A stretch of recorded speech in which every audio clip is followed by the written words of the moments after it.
Strega Nona by Tommy DePaolo.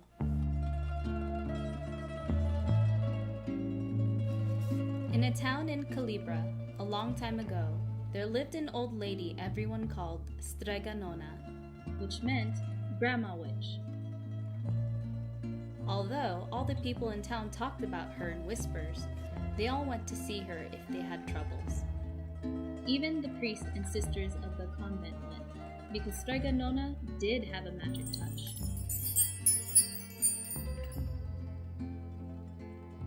She could cure a headache with oil and water and a hairpin. She made special potions for the girls who wanted husbands, and she was very good at getting rid of warts.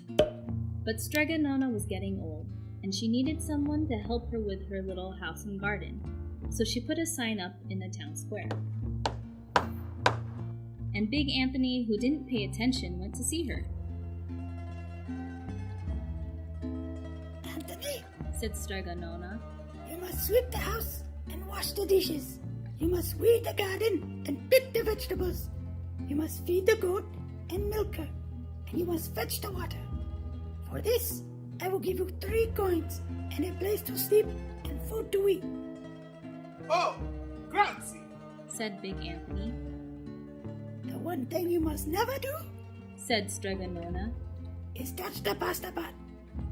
It is very valuable, and I don't let anyone touch it." "Oh, see, yes," said Big Anthony. And so the days went by. Big Anthony did his work, and Strega Nona met with the people who came to see her for headaches and husbands and warts.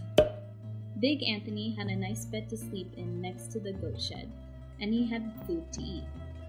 One evening, when Big Anthony was milking the goat, he heard Strega Nona singing.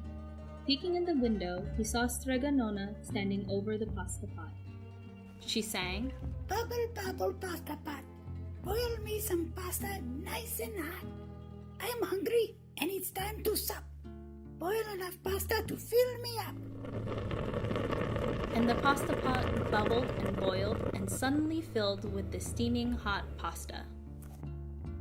Then Strega Nona sang, "Enough, enough, pasta pot. I have my pasta nice and hot. So simmer down my pot of clay until I'm hungry another day." "How wonderful! said Big Anthony. That's a magic pot for sure." And Strega Nona called Big Anthony in for supper. But too bad for Big Anthony, because he didn't get to see Strega Nona blow 3 kisses to the magic pasta pot. And this is what happened. The next day, when Big Anthony went to the town square to fetch the water, he told everyone about the pasta pot. And naturally, everyone laughed at him, because it sounded so silly, a pot that cooked all by itself. "You'd better go and confess to the priest, Big Anthony," They said, "Such a lie." and Big Anthony was angry, and that wasn't a very good thing to be. "And so then, He said to himself, someday I will get the pasta pot and make it cook. Then they'll be sorry." That day came sooner than even Big Anthony would have thought, because 2 days later, Strega Nona said to Big Anthony, "Anthony, I must go over the mountain to the next town to see my friend, Strega Amelia. Sweep the house and weed the garden. Feed the goat and milk her. And for your lunch, there are some bread and cheese in the cupboard. And remember, don't touch the pasta pot." "Oh, yes, yes, Strega Nona. said Big Anthony, but inside he was thinking. My chance has come." As soon as Strega Nona was out of sight, Big Anthony went inside, pulled the pasta pot off the shelf, and put it on the floor. "Now let's see if I can remember the words." Said Big Anthony. And Big Anthony sang, "Bubble, bubble, pasta pot. Boil me some pasta, nice and hot.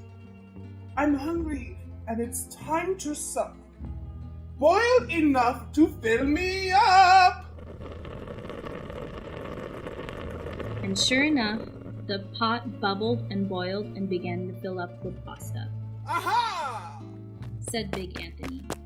And he ran to the town square jumped on the fountain and shouted, Everyone, get forks and plates and platters and bowls. Pasta for all at Strega Nona's house. Big Anthony has made the magic pasta pot work. Of course, everyone laughed, but ran home to get forks and plates and platters and bowls. And sure enough, they got to Strega Nona's, and the pasta was so full it was beginning to overflow.